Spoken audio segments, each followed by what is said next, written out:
हाँ तो दोस्तों, कैसे हैं आप लोग। मैं हूं आलोक और ये है आपका अपना यूट्यूब चैनल न्यूटन एजुकेयर, जिसमें हम लोग 12th क्लास के फिजिक्स के बारे में पढ़ रहे हैं। और 12th क्लास के फिजिक्स में हम लोग को, आप अगर वीडियो देख रहे होंगे डेली तो पता होगा, एक में हम लोग इलेक्ट्रोस्टैटिक लेके चल रहे हैं और एक हम लोग का ऑब्जेक्टिव क्वेश्चन का जो है सीरीज का वीडियो चल रहा है, जिसमें हम लोग ऑब्जेक्टिव क्वेश्चन बनाते चल रहे हैं लाइन से। और हम लोग ऑप्टिक्स का ऑब्जेक्टिव क्वेश्चन अभी कर रहे हैं। तो हम लोग ऑप्टिक्स में 35 क्वेश्चन कर चुके हैं और आज का जो वीडियो है उससे आगे वाला क्वेश्चन है, जहां से हम 36 नंबर से क्वेश्चन करते चलेंगे। तो आपका ये दो वीडियो का जज चल रहा है, एक चल रहा है हम लोग का पूरा ये थ्योरेटिकल चल रहा है और एक हमारा ऑब्जेक्टिव का चल रहा है, जिसमें हम लोग ऑब्जेक्टिव क्वेश्चन लाइन से करते चलेंगे। तो मैं कोशिश करूंगा हर एक दो दिन में आपको एक एक वीडियो मिलते रहे, ऑब्जेक्टिव का भी, और थ्योरेटिकल तो चल ही रहा है तो थ्योरेटिकल का भी हम लोग करेंगे। तो चलिए बिना टाइम गवाए हम लोग शुरू करते हैं। लेकिन उससे पहले यदि जो लोग भी चैनल पर नए हैं, जो इस चैनल को सब्सक्राइब नहीं किए, तो इस चैनल को तुरंत सब्सक्राइब कर लें, क्योंकि ये आपके काम का चैनल है। तो चलिए शुरू करते हैं हम लोग। तो आपके क्वेश्चन जो है आपके स्क्रीन पे दिख रहा होगा, और इसमें जो हम लोग का 36 नंबर क्वेश्चन है यहाँ पे दिया हुआ है कि तरंग दैर्ध्य का मान बढ़ने से कांच के अपवर्तनांक का मान क्या होगा। कह रहा है कि अगर तरंग दैर्ध्य का मान बढ़ेगा तो कांच के अपवर्तनांक पर क्या प्रभाव पड़ेगा। क्वेश्चन आप देख रहे हैं कि तरंग दैर्ध्य का मान अगर बढ़ रहा है तो कांच के अपवर्तनांक पर क्या प्रभाव पड़ेगा। अच्छा, हम लोग यहाँ पे क्या रहा है, तो कह रहा है कि अगर लैम्डा बढ़ेगा तो जाहिर सी बात है कि आवृत्ति जो है, आवृत्ति को हम लोग न्यूज से सूचित करते हैं, तो जो आवृत्ति है उसका मान क्या होगा, घटेगा। और जब आवृत्ति घटता है, जब आवृत्ति घटता है तो जो कांच का जो अपवर्तनांक होता है या किसी भी पदार्थ का जो अपवर्तनांक होता है उसका भी मान क्या होता है, घटता है। क्योंकि जो अपवर्तनांक है, जो अपवर्तनांक है वह किसके समानुपाती होता है, तो अपवर्तनांक आवृत्ति के समानुपाती होता है।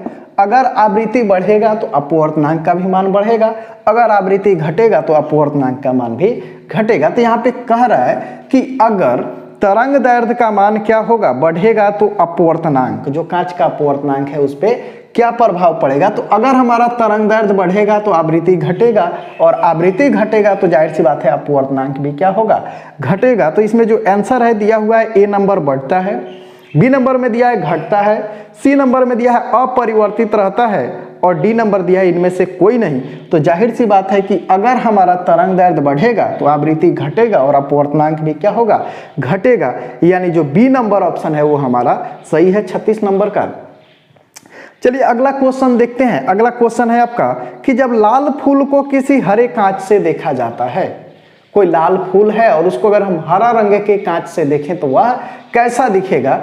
तो अगर हम लाल फूल को हरे रंग के कांच से देखेंगे तो वह कैसा दिखेगा, तो वह काला दिखेगा। कैसा दिखेगा, काला दिखेगा। यानी अगर हम लाल फूल को हरे कांच से देखेंगे तो वह कैसा दिखेगा, काला दिखेगा। तो इसमें ऑप्शन दिया है लाल दिखेगा, हरा दिखेगा, पीला, काला। तो इसका जो 37 नंबर है, इसका कौन सा ऑप्शन सही है, तो डी नंबर जो ऑप्शन है वो सही है 37 नंबर का।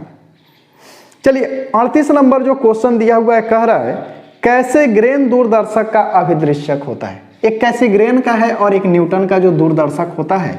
तो यहाँ पे कह रहा है कैसीग्रेन का जो दूरदर्शक होता है उसका अभिदृश्यक, यानी ऑब्जेक्टिव जो होता है वह किस चीज का होता है, क्या होता है। इसमें ऑप्शन दिया है उत्तल लेंस होता है, गोलीय लेंस होता है, अवतल लेंस होता है और गोलीय दर्पण होता है। तो कैसीग्रेन का जो दूरदर्शक होता है इस तरह का होता है। देख लीजिए इसको कैसा होता है ये। तो कैसीग्रेन का जो दूरदर्शक है इस तरह का होता है ये। यहाँ पे एक लेंस लगा रहता है, यहाँ से ये प्रकाश कोई आता है तो इस तरह से परिवर्तित होकर और ऐसे जाता है, और इस तरह से कोई किरण आएगा तो परिवर्तित होकर के ऐसे जाता है ये।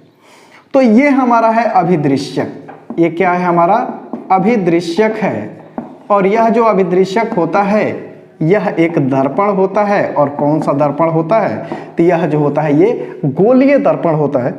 तो जो हमारा 38 नंबर क्वेश्चन है कि कैसीग्रेन का जो दूरदर्शक है उसका अभिदृश्यक क्या होता है, तो उसका अभिदृश्यक न तो लेंस होता है, न उत्तल लेंस होता है, न अवतल लेंस होता है, ये होता है एक गोलीय दर्पण। और गोलीय दर्पण में कौन सा होता है, तो यह होता है एक अवतल कार का दर्पण होता है, यानी अवतल दर्पण होता है। तो यहाँ पे सीधे हम कर देंगे कौन सा दर्पण होता है, तो गोलीय दर्पण। यानी इसका जो ऑप्शन है 38 नंबर का वो कौन सा होगा, तो 38 नंबर का जो ऑप्शन है वो होगा डी नंबर होगा। चलिए 39 नंबर क्वेश्चन पढ़िए, तब तक मैं इसको मिटा रहा हूँ। 39 नंबर क्वेश्चन आप पढ़ रहे हैं। 39 नंबर क्वेश्चन में क्या दिया हुआ है? तो 39 नंबर क्वेश्चन में दिया हुआ है कि संयुक्त सूक्ष्मदर्शी का आवर्धन क्षमता कितना होता है। और हम लोग संयुक्त सूक्ष्मदर्शी का आवर्धन क्षमता निकाले थे, उसके लिए बहुत सारा फॉर्मूला था, उसका सारा फॉर्मूला हम लिख लेते हैं, यहाँ पे जरूरत पड़ेगा। संयुक्त सूक्ष्मदर्शी का जो आवर्धन क्षमता होता है, एक तो होता है MO इंटू ME, एक ये होता है। एक और फॉर्मूला होता है इसका -VO/UO इंटू 1 + D/FE, ये भी फॉर्मूला होता है आवर्धन का।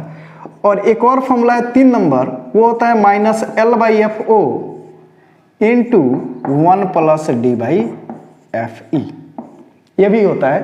तो यहाँ पे कौन सा ऑप्शन दिया है पहले ये चेक करना है।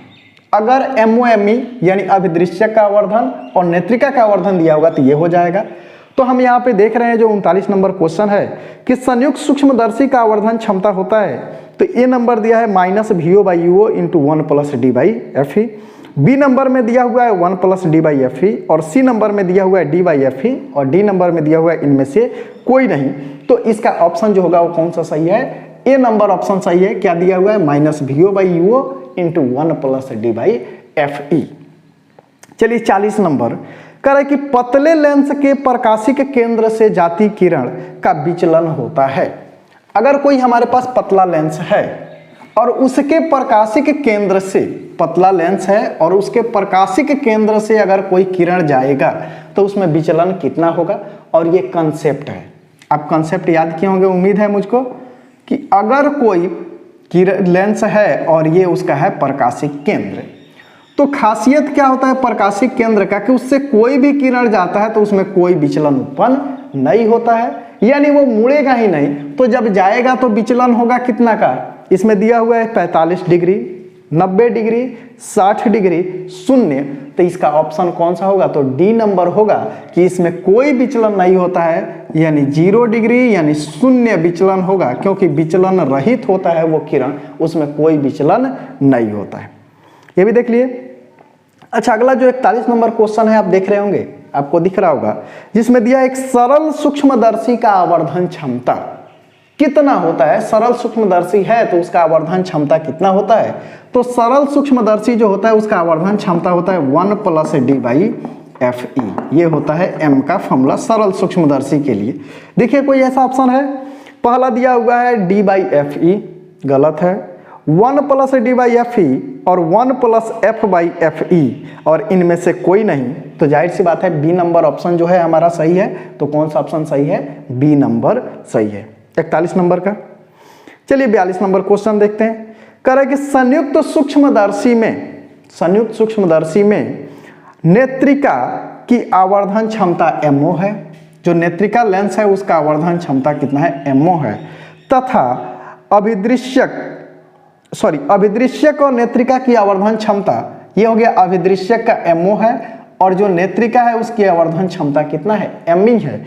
तो बताइए कि सूक्ष्मदर्शी का आवर्धन क्षमता कितना होगा? तो ए नंबर में दिया है MO + ME, MO into ME, MO/ME और MO - ME। तो हम जानते हैं कि अगर अभिदृश्यक का आवर्धन क्षमता और नेत्रिका का आवर्धन क्षमता दिया हुआ हो तो उस सूक्ष्मदर्शी का आवर्धन क्षमता होता है M = MO इंटू ME। तो ऑप्शन कौन सा सही होगा? तो इसमें बी नंबर जो ऑप्शन है 42 नंबर का वो सही होगा। चलिए 43 नंबर देखते हैं। कह रहे कि जब संयुक्त सूक्ष्मदर्शी की नली की लंबाई बढ़ाई जाती है तो आवर्धन क्षमता पर क्या प्रभाव पड़ता है? इसको भी हम लोग देख लेते हैं। अभी फॉर्मूला हम लोग लिखे थे संयुक्त सूक्ष्मदर्शी का, और नली वाला फॉर्मूला था एक, कि M = होता कितना है? तो M = होता है -L/FO इंटू 1 + D/FE। अब कह रहा है कि अगर नली की लंबाई यानी L का मान बढ़ाया जाए तो M पर क्या प्रभाव पड़ेगा? तो जाहिर सी बात है कि L अगर बढ़ेगा तो M का भी मान क्या होगा? बढ़ेगा। इसका मतलब ये हुआ कि अगर संयुक्त सूक्ष्मदर्शी की नली की लंबाई L का मान हम बढ़ाएंगे तो उसका जो आवर्धन क्षमता M है उसका भी मान क्या होगा? बढ़ जाएगा। तो यहाँ पे दिया हुआ है कि घटता है, 0 हो जाता है, बढ़ता है और अपरिवर्तित रहता है। तो जाहिर सी बात है जो 43 नंबर का ऑप्शन है वो क्या होगा? सी नंबर ऑप्शन सही है, यानी बढ़ जाता है।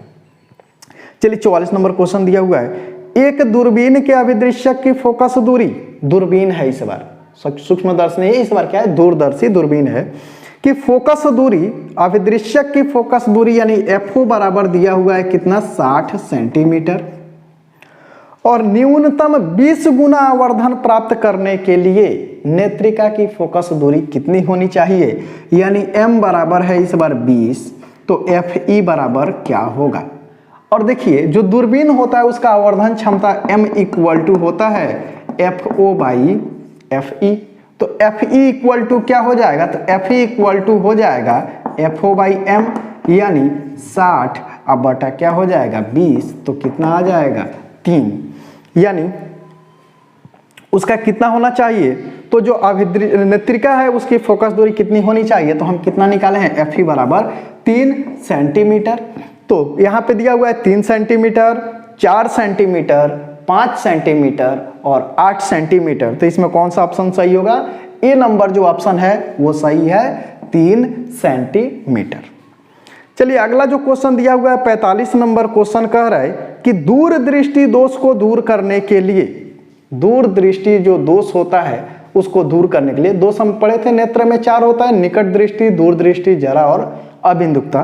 तो यहाँ पे कह रहा है दूरदृष्टि दोष को दूर करने के लिए कौन से लेंस का उपयोग किया जाता है, कौन से लेंस का प्रयोग किया जाता है। तो अगर किसी व्यक्ति को दूरदृष्टि दोष है तो उस दोष को दूर करने के लिए हम कौन से लेंस का प्रयोग करते हैं, तो उस दोष को दूर करने के लिए हम उत्तल लेंस का प्रयोग करते हैं। निकट को दूर करने के लिए अवतल का और दूरदृष्टि को दूर करने के लिए उत्तल लेंस का प्रयोग किया जाता है। तो इसमें जो ऑप्शन दिया हुआ है कि अवतल लेंस का, उत्तल लेंस का, अवतल दर्पण का और उत्तल दर्पण का, तो क्या होगा उत्तल लेंस, यानी 45 नंबर का जो ऑप्शन है वो कौन सा होगा, बी नंबर जो है वो होगा हमारा सही होगा। चलिए अगला जो क्वेश्चन है वो है हम लोग का 46 नंबर क्वेश्चन कि सामान्य समायोजन में खगोलीय दूरबीन की आवर्धन क्षमता होती है। तो अभी हम लोग आवर्धन क्षमता m equal to FO by Fe होता है, तो ये देखिए इसमें माइनस चिन्ह भी लगा रहता है, जो माइनस चिन्ह ये बताता है कि प्रतिबिंब जो बन रहा है वो उल्टा बन रहा है, बस इस माइनस का और कोई काम नहीं है। तो अगर आवर्धन क्षमता देखें हम दूरबीन का तो क्या होगा m बराबर FO बाई Fe।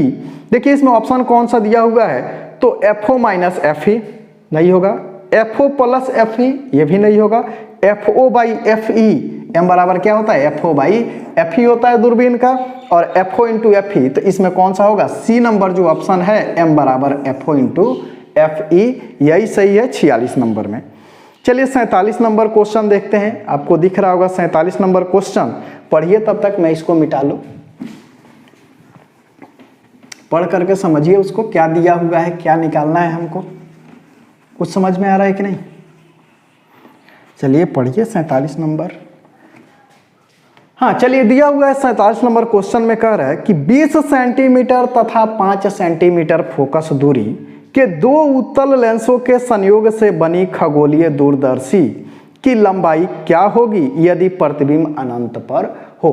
तो देखिए जो दूरबीन होता है उसके नली का लंबाई का फॉर्मूला होता है L बराबर होता है FO प्लस Fe। तो यहाँ पे दिया है कि दो लेंस लगा हुआ है और दोनों के कारण जो दूरबीन बना है, तो FO का मान दिया हुआ है कितना, तो FO का मान दिया हुआ है 20 सेंटीमीटर और Fe का मान कितना दिया हुआ है, तो Fe का मान दिया हुआ है 5 सेंटीमीटर। अब कह रहा है कि L बराबर कितना होगा, तो बताइए 20 सेंटीमीटर अब प्लस 5 सेंटीमीटर बराबर कितना होगा, 25 सेंटीमीटर। तो इसमें देखिएगा ऑप्शन है कोई 25 सेंटीमीटर का, तो जो हम लोगों के पास 47 नंबर क्वेश्चन इसमें कर रहा है 22.5 सेंटीमीटर, बी नंबर में कर रहा है 25 सेंटीमीटर, सी नंबर में कर रहा है 15 सेंटीमीटर और डी नंबर में कर रहा है 20 सेंटीमीटर। तो इसका आंसर क्या होगा, बी नंबर 25 सेंटीमीटर। चलिए 47 तक क्लियर है। 48 नंबर क्वेश्चन भी देख लिया जाए। कह रहा है कि यदि प्रकाश का वेग हवा में 3 × 10 के पावर 8 मीटर पर सेकेंड और कांच में 2 × 10 के पावर 8 मीटर पर सेकेंड है, तो कांच का क्रांतिक कोण क्या होगा। आया क्रांतिक कोण वाला, शायद हम लोग पहला वीडियो जो था उसमें एक क्वेश्चन था क्रांतिक कोण का। क्वेश्चन आप देख रहे हैं, क्या है क्वेश्चन, कह रहा है कि प्रकाश का वेग हवा में C बराबर दिया हुआ है 3 गुणे 10 के पावर 8 मीटर प्रति सेकेंड। और फिर से कह रहा है कांच में, यानी Vg इक्वल टू दिया हुआ है 2 गुणे 10 के पावर 8 मीटर प्रति सेकेंड, ये भी दिया हुआ है। हमसे कहा जा रहा है कि बताइए क्रांतिक कोण IC इक्वल टू 1, और IC इक्वल टू होता है क्या, साइन इनवर्स 1/μ। तो म्यू कांच का चाहिए, और म्यू इक्वल टू क्या होता है, तो म्यू G इक्वल टू हो जाएगा C/Vg। तो C का मान दिया हुआ है कितना, तो 3 गुणे 10 के पावर 8 मीटर प्रति सेकेंड अपॉन 2 गुणे 10 के पावर 8 मीटर प्रति सेकेंड। 10 के पावर 8 से 10 के पावर 8 आ गया, म्यू जी का मान 3/2। तो IC इक्वल टू होता है साइन इनवर्स 1/μ, और म्यू किसका, कांच का पूछा जा रहा है तो कांच का G, यानी हो जाएगा साइन इनवर्स 1/3/2। तो 3/2, तो 2 चला जाएगा ऊपर, तो हो जाएगा ये साइन इनवर्स 2/3। किसका मान आ जाएगा, तो IC का ये मान आ जाएगा। तो यहाँ पे हमको दिया हुआ है क्या क्या ऑप्शन दिया हुआ है, देख लीजिए। दिया हुआ है sine inverse 3/2, tan inverse 3/2, sine inverse 2/3, और इनमें से कोई नहीं। तो इसमें से कौन सा होगा, तो साइन इनवर्स 2/3। साइन इनवर्स कौन सा होगा, 2/3, यानी जो ऑप्शन है हम लोग का कौन सा है, C नंबर जो ऑप्शन है वो सही है। 48 नंबर भी हो गया। 49 नंबर क्वेश्चन बहुत ही आसान है। कह रहा है समतल दर्पण की त्रिज्या कितनी होती है। समतल, ये समतल सतह है। अब बताइए इसका त्रिज्या कितना होगा, तो त्रिज्या तो गोला का होता है ना, तो जब ये समतल है तो अगर मानेंगे इसको गोला तो बहुत बड़ा गोला बनेगा, यानी अनंत पे इसको मिलाएंगे तो ये गोला बन जाएगा। तो जाहिर सी बात है ये इसका त्रिज्या भी जो होगा बहुत बड़ा होगा, यानी समतल दर्पण का जो त्रिज्या होता है वह कितना होता है, तो अनंत होता है। तो इसमें दिया है 0, अनंत, 100 और इनमें से कोई नहीं। तो इसका जो ऑप्शन है वो कौन सा हो जाएगा, B नंबर ऑप्शन इसका सही है। वो कितना होगा, तो अनंत हो जाएगा। चलिए 50 नंबर क्वेश्चन आप पढ़िए, तब तक मैं इसको मिटा लूँ। फिर ये न्यूमेरिकल बेस क्वेश्चन है, कंसेप्ट बेस है, न्यूमेरिकल है लेकिन कंसेप्चुअल क्वेश्चन है। देख करके आंसर बता सकते हैं, बहुत ही आसान सा है, छोटा सा। हाँ पढ़ लिए। क्वेश्चन कह रहा है कि एक अभियोत्तल लेंस, अभियोत्तल का मतलब एक उत्तल लेंस है जिसका अपवर्तनांक 1.5 है और प्रत्येक तल की त्रिज्या 20 सेंटीमीटर है। कहने का मतलब यह है कि हमारे पास एक उत्तल लेंस है और इसके दोनों सतह का जो त्रिज्या है वो 20 सेंटीमीटर है, और इसका जो अपवर्तनांक है वह कितना है, तो वह 1.5 है। तो बताना है कि इस लेंस का जो क्षमता है P इक्वल टू कितना होगा। तो P इक्वल टू आप जानते हैं कितना होता है, 1/f। तो हमारे पास दिया क्या है, इसका त्रिज्या दिया हुआ है और अपवर्तनांक दिया है, फोकस निकालना पड़ेगा। तो देखिए कंसेप्ट है ये, अगर कोई लेंस है और उसके दोनों सतह की त्रिज्या समान है और उसका अपवर्तनांक 1.5 है, तो उसका फोकस दूरी वही होगा जितना उसका त्रिज्या है, यानी f इक्वल टू इसका कितना हो जाएगा, 20 सेंटीमीटर। अगर ये उत्तल है तो प्लस में होगा, अगर अवतल रहता तो ये किस में होता, माइनस में। ये कंसेप्ट क्या है कि f इक्वल टू होता है ±r। कब, जब दोनों सतह का त्रिज्या समान हो और अपवर्तनांक 1.5 हो। तो f इक्वल टू ±r का मतलब हुआ अगर उत्तल होगा तो प्लस, अगर अवतल होगा तो माइनस। तो बताइए इसकी फोकस दूरी कितनी मिल गई हमको, 20 सेंटीमीटर मिल गया। अच्छा P इक्वल टू 1/f होता है, लेकिन f हमेशा किस में रहना चाहिए, मीटर में। तो ये 20 सेंटीमीटर में, मीटर में बदलने के लिए 100 से भाग करेंगे तो ये हो जाएगा 1/20/100 हो जाएगा। अच्छा बताइए 100 ऊपर जाएगा तो हो जाएगा 100/20, तो कितना आ जाएगा 5। और इसका मात्रक क्या होता है, या तो मीटर यूनिवर्स लिखिए या तो आप इसको 5 डायप्टर लिख दीजिए। डायप्टर भी होता है और मीटर यूनिवर्स भी होता है। तो इसमें दिया हुआ है ऑप्शन हमको कौन कौन सा दिया हुआ है, तो इसमें दिया हुआ है 5 डायप्टर, 10 डायप्टर, 2.5 डायप्टर और 20 डायप्टर।